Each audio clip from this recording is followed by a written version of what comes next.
Sziasztok! Egy újabb videóban, ebben a videóban ilyen kártyákat fogunk kibontani, ilyen braillerotos kártyákat, szóval kezdjük is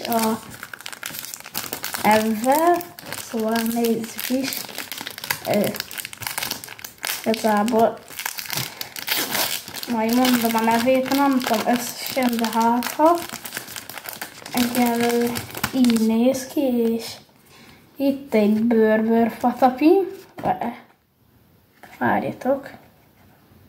Na, első egy bőrbőrpatapim, vagy egy ballerina cappuccino, szóval második egy bombardíró krokodiló, a harmadik egy bőrbőrpatapim, a negyedik egy csimpázini bananini, a hanyadiknál tart, mindegy, a következő egy tralaléla tralala, egy gorbo frutodéló, és egy muzzle shark, ezt nem tudom mi igazából, és még egy bőrbőrpatapim.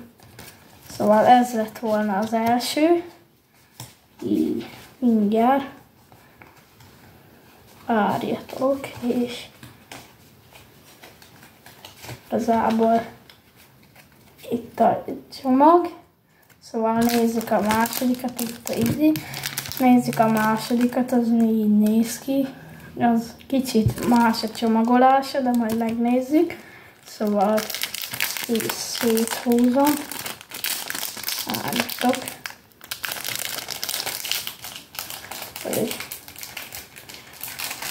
Mindjárt kibontom. Szerintem ezt csak ollóval vagy. Na, ki is bontottam. Itt van. Így szétvágtam. És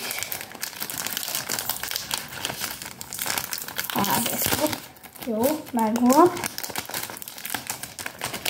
Hát ki is bontottam. Az első egy borborító bandító.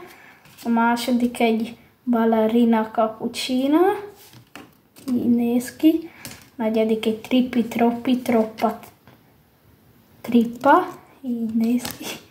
Tung tung tung sahur, lacca saturnita, gorbo frutodillo, meg egy tung tung tung sahur, és egy turmeluli. Igen, szóval ez lett volna a másik csomag, így néz ki, így összesen. Másikat is mutatom, szóval.